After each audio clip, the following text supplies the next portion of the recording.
Conexão Cultural é o seu programa na TV Câmara Campinas para acompanhar as manifestações artísticas e culturais da cidade.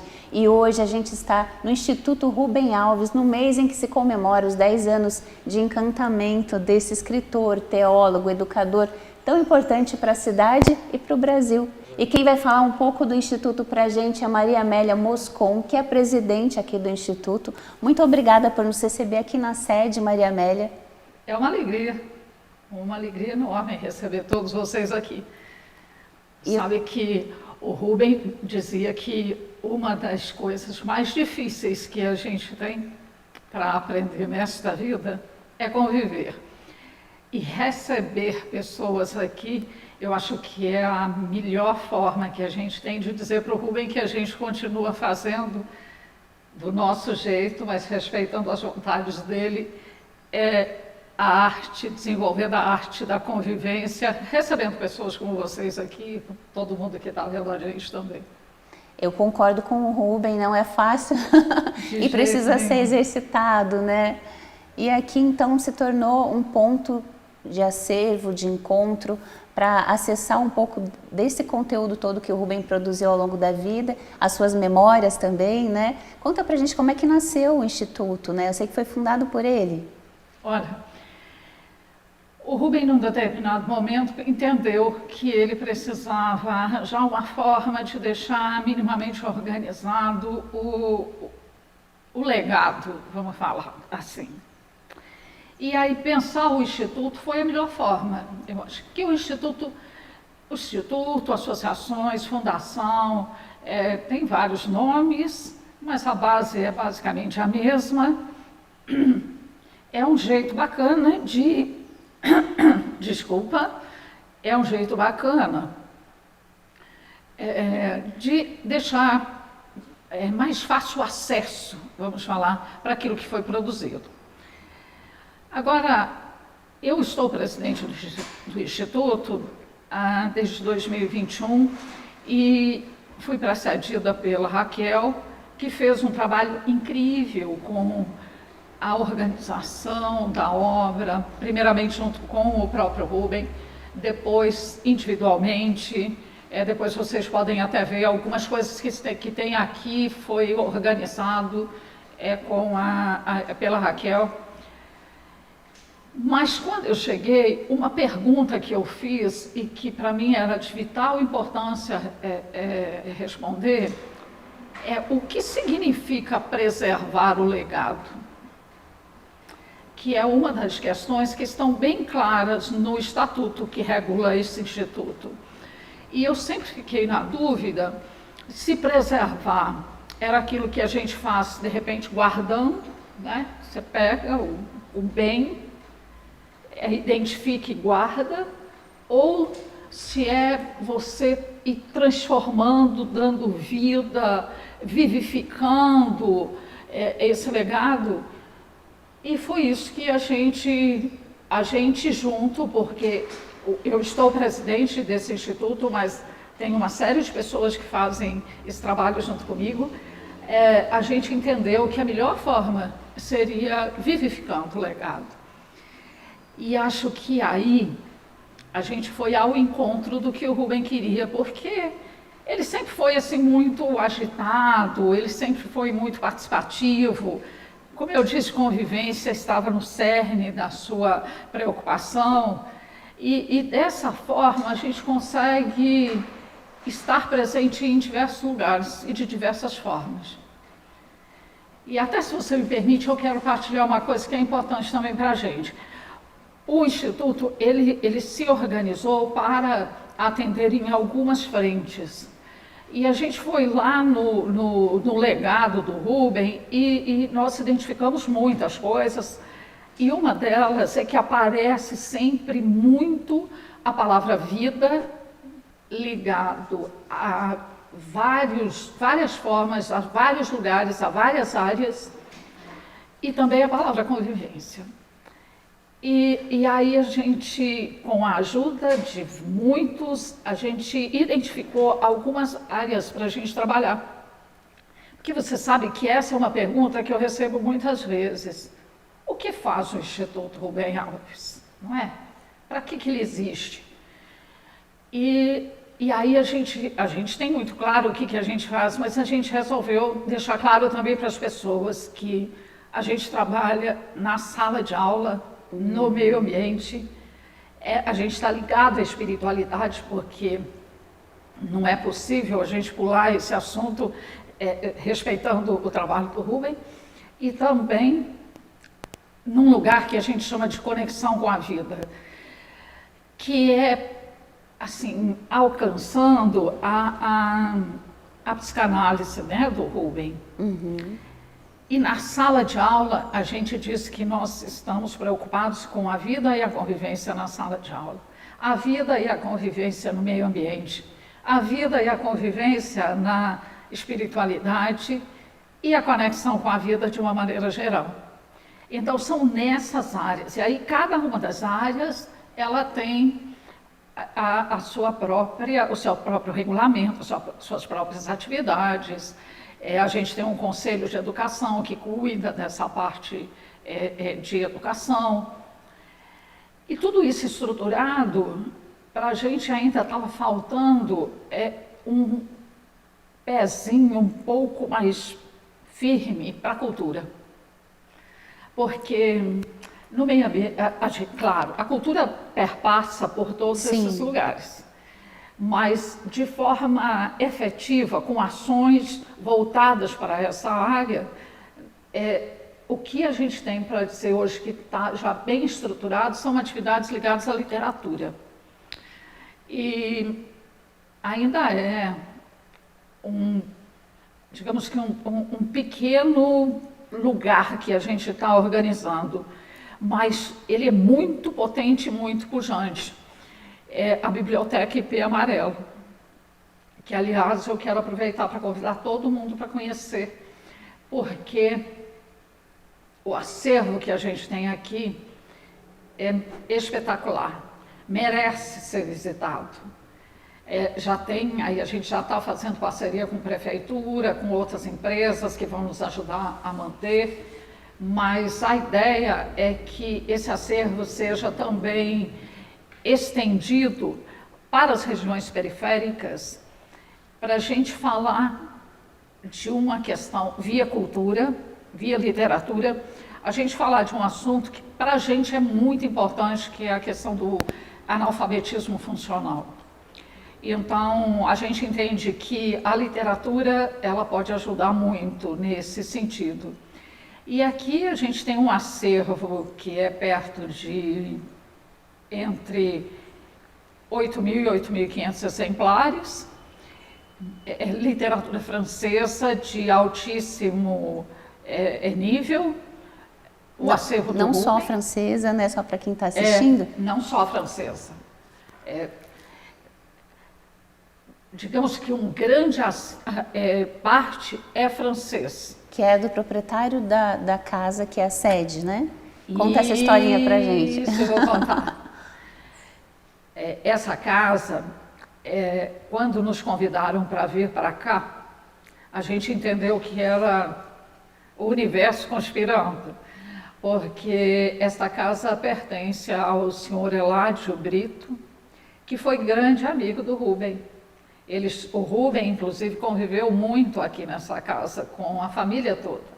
Assim, o Rubem, a esposa, os filhos, eles frequentavam esta casa e viajavam juntos. Então, eram famílias muito próximas, gente muito querida. E até a gente tem algumas imagens que contam essa história. Fotos com eles juntos aqui nessa casa, juntos em outros lugares. E aí a gente até especulou, e aí é só especulação mesmo, que o Rubem pode ter ajudado o Eládio a construir esse acervo que a gente está falando agora. Ah, que legal. E agora, quando a gente junta o acervo do Eládio com o acervo do Rubem, e a gente tem um acervo riquíssimo para a gente apresentar para todo mundo. E obras que não se encontram facilmente por aí. E, então, essa é a história da nossa vinda para cá. Foi isso que nos juntou, que nos aproximou, sabendo dessa ligação, dessa relação entre eles, a gente se sentiu à vontade para vir para cá. E é um acervo forjado em convivência entre amigos, né? Não podia ser melhor, né? Maravilhoso, não é isso? IP amarelo. O IP é uma coisa muito significativa para o Rubem, né? Tem alguns... Que não nos deixam mentir as imagens que estão aqui, né? Porque... E engraçado, você sabe por que ele gostava do IP? Não, conta pra gente. Ele dizia que o IP é muito arrojado e é diferente e é muito potente, porque quando todos acham que ele morreu, é que ele floresce. O IP é uma das poucas árvores que florescem no inverno, né? No inverno, e quanto mais frio e mais seco, mais bonito ele fica. Então, o IP amarelo especialmente, eu penso que o Rubem tenha transformado ele num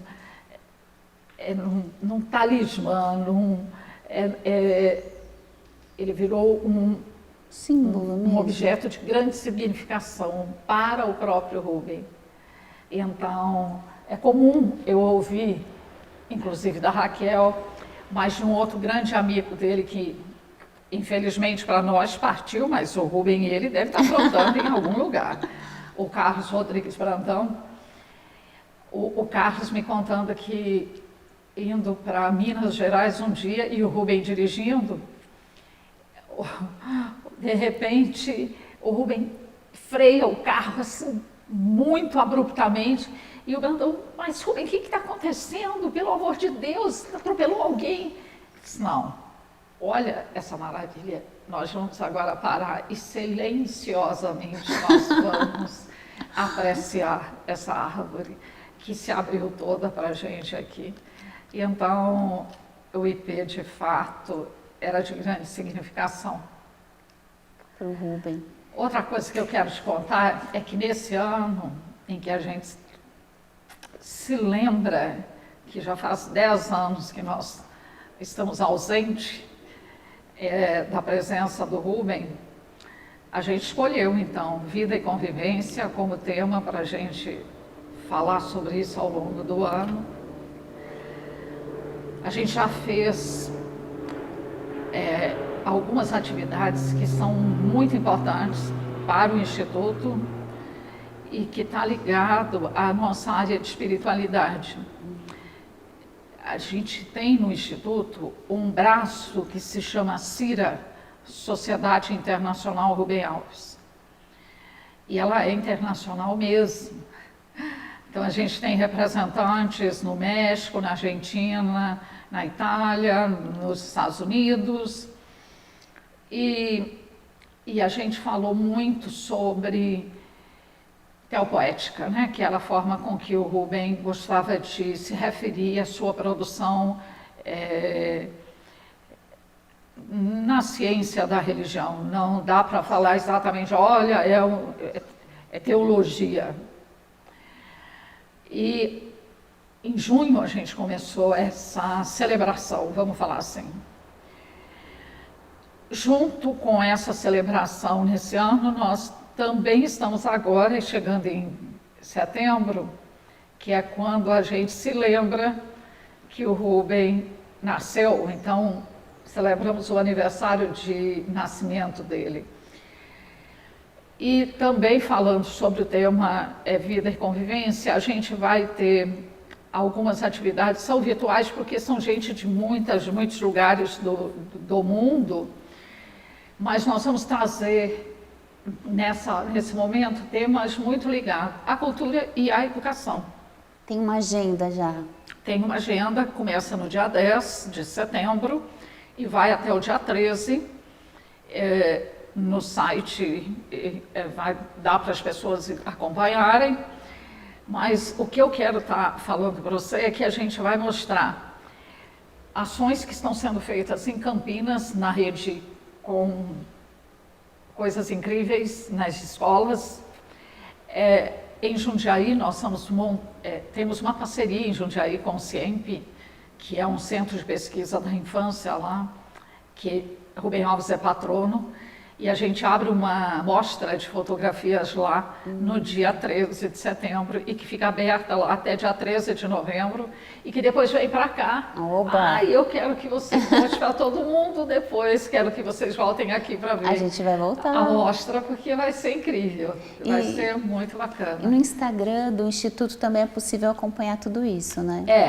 E especialmente a partir de agora, que a gente está reformando tudo por lá e vai ficar bem mais gostoso de navegar por ali. E também vai ter o lançamento do Prêmio Rubem Alves de Literatura. No dia 12, a gente vai fazer isso em parceria com a editora FTD. E esse prêmio, ele é aberto para todos os países de língua portuguesa. Ainda dá Vai ser tempo de incrível. escrever? Hã? São crônicas, poemas? São várias crônicas de tema livre, porque a gente quer ver como é que as pessoas estão lidando com a vida. E a literatura é que nos permite isso, não é? Sim. Elaborar essa convivência, né? Como é que elabora essa convivência? Mas a gente não quer deixar muito estreito os limites, que é para que as pessoas tenham liberdade para se colocar. Para se expressar. O pano de fundo continua sendo o mesmo, a preocupação com a questão do analfabetismo funcional. E a gente entendeu que, dando a oportunidade para as pessoas se manifestarem e premiando, o regulamento vai estar lá também, para os interessados, vai estar lá no site. Quer falar o site para a gente? É www.institutorubenalves.org.br. A preocupação é só de não colocar Rubens, Rubem, com M de Maria. Aí vai dar tudo certo. Então, e a inscrição é por lá e a inscrição é gratuita. Certo. E é por aí que a gente está tocando. Ou seja, aqui é uma sede, mas ela expande para muito mais coisas. Inclusive tem aqueles passeios também que vocês fazem, que são sensacionais, né? Que vai ter mais, eu vi já, que eu já pedi para ter mais, inclusive, no Instagram. 14 de setembro. 14 de setembro, percorrendo os lugares onde o Rubem costumava frequentar, né? Tudo isso você encontra lá no Instagram, no site. Exatamente. E a finalização do roteiro é aqui. Aqui. E então, aí a gente faz um café, a gente... É prosa, né? É convivência. É convivência. E vida. E é prosa, assim, o Rubem Mineiro de Boa Esperança. Não tem como, né? Não tem um café, uma conversa. Um café com broa. Com broa. Um café com pão de queijo. Tudo vale. Não é? Maria Amélia, agradeço demais receber a gente aqui, compartilhar um pouquinho dessa história que é muito grande e espero que se multiplique muito nesse sentido da convivência e da vida, né? Eu também. E olha, volte mais vezes. Muito obrigada. Porque a gente tem sempre muito o que falar de Rubem. Que bom. Muito obrigada e para você, não sai daí que no próximo bloco a gente continua imerso nesse universo de Rubem Alves, só que agora com a filha dele, a Raquel Alves. A gente volta já já.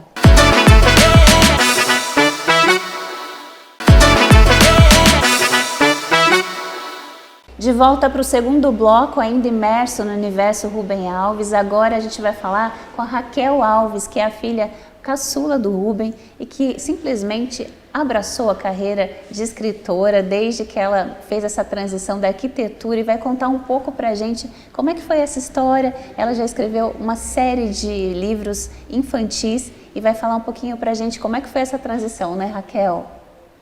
A minha trajetória começou quando eu nasci mesmo, que meu pai se transformou a partir do meu nascimento, que eu nasci com lábio leporino.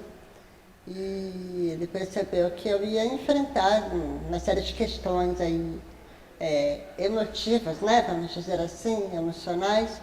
E para ele me ajudar, ele começou a escrever histórias para mim.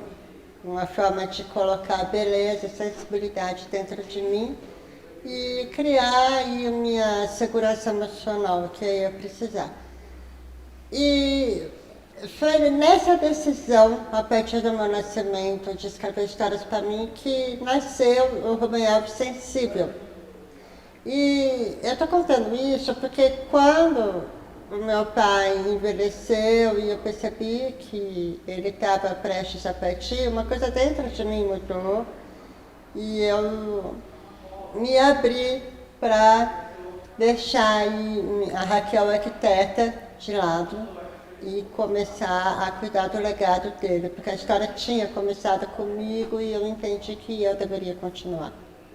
Sensacional. E a vida é tão misteriosa, porque eu não tinha a menor ideia que eu ia perder visão. Eu hoje tenho baixa visão. E se eu não tivesse feito essa transição, nada disso teria acontecido, né? Eu seria uma arquiteta sem trabalho.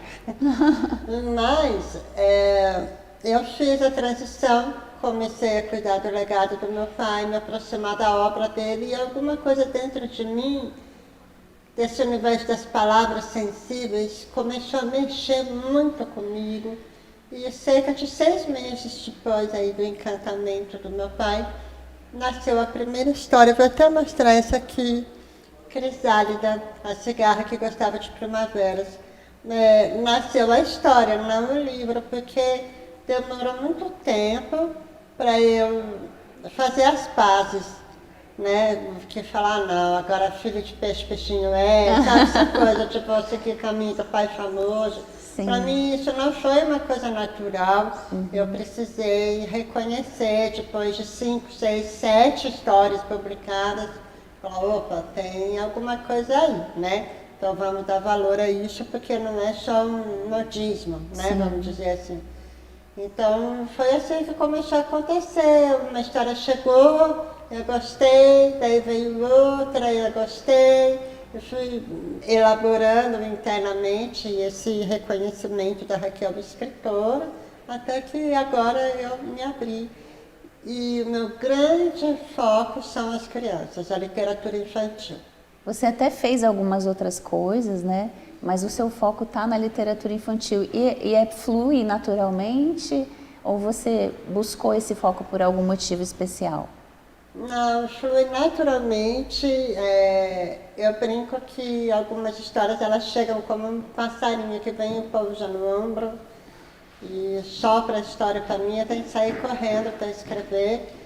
Então, assim, eu acho que é uma coisa minha. Eu fiz outros trabalhos de literatura para adultos, mas eu acho que como o meu pai escreveu para me ajudar.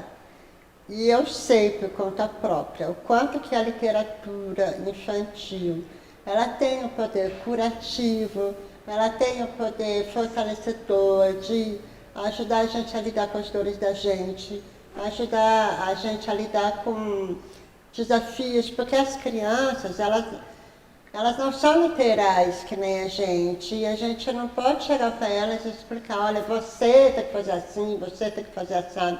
A gente dá modelos lúdicos com zebra, patinho, passarinho, e fala, olha o que aconteceu nessa história, será que não é parecida com você? E foi assim que o meu pai fez comigo, funcionou, e aí eu estou seguindo esse caminho. Então, assim, eu acho que é uma coisa natural, que eu não me esforcei muito para fazer acontecer, mas também é uma coisa que faz muito sentido para mim, porque faz parte da minha história. Sim. Né? E você também buscou aperfeiçoamento como coaching, por exemplo. Isso tudo te dá mais embasamento para escrever? Falar sem falar para a criança, chegar num ponto mais profundo? Dá embasamento no sentido de conhecer a natureza humana. Né? A questão de comportamento, quais são os medos, os sofrimentos. Então eu vou direto naquele ponto para dialogar sobre isso. E não para oferecer nada milagroso, assim, mas falar, olha, eu sei como que é o corpo da gente no sentido emocional, sei como que a gente age, como que a gente costuma reagir diante das situações, e aí eu procuro dialogar com isso, né?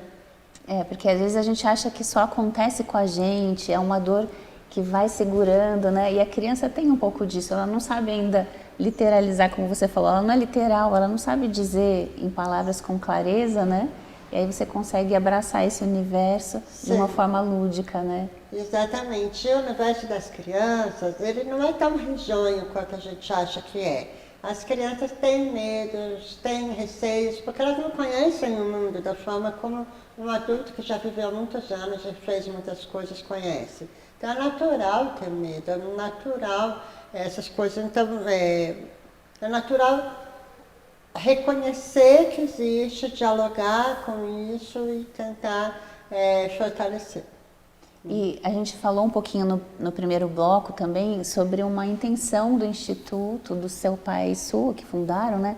Sobre erradicar um pouco essa coisa do analfabetismo funcional, né? E aí a leitura lúdica, ela tem um pouco esse papel de atrair a criança já desde cedo para esse universo da leitura, que trabalha essas questões emocionais, mas também vai preparando mais para esse diálogo com a vida, com o universo que a gente vive, que é letrado, né? A gente precisa dele, né? Sim, então o papel da literatura infantil também é um pouco esse, né?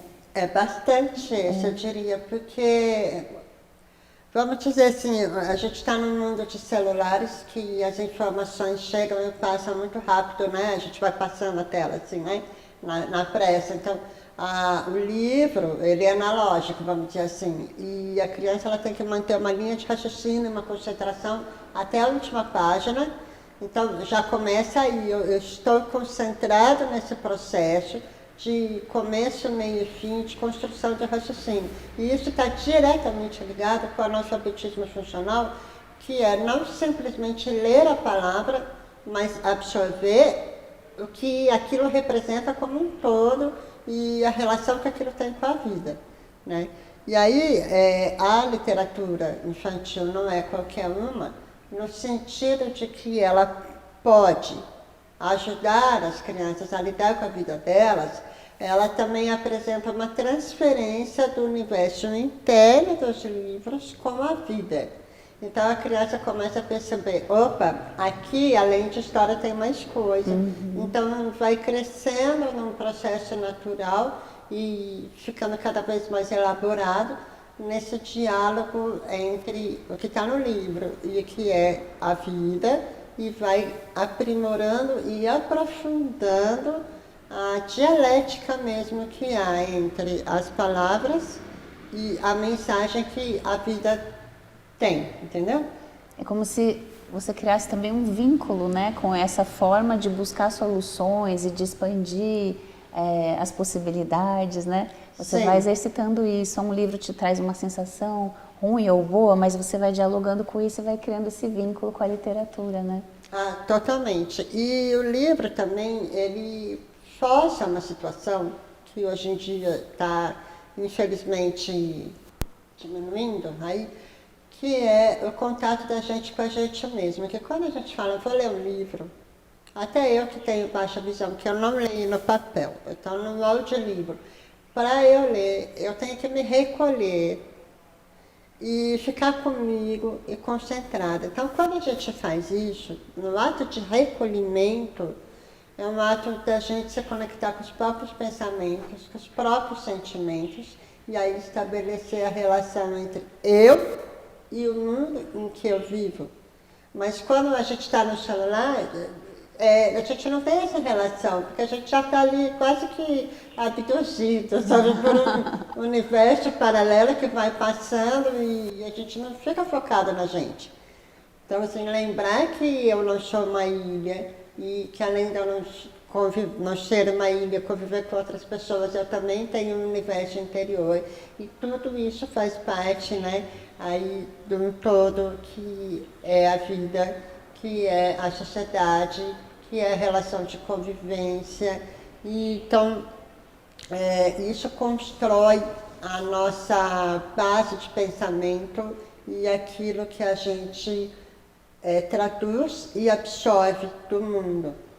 E isso está diretamente relacionado ao analfabetismo funcional.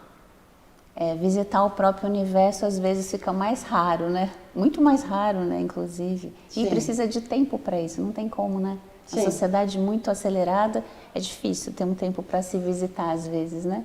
Exato. E leitura é isso. E quem quiser acessar os seus livros aqui no acervo do Instituto, tem para trazer as crianças? Tem, mas pode também dialogar comigo no meu Instagram, que é o @Raquel Alves Escritora. Por lá dá para entrar em contato direto comigo.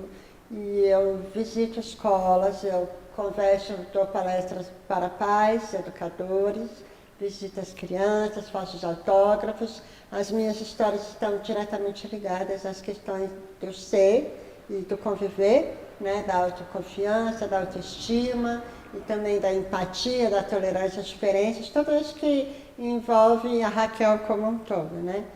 Então, lá tem um cardápio, dá para chegar também no WhatsApp Business, que também tem o cardápio dele, dá para escolher. É fácil chegar até a Raquel. E chega até a Raquel.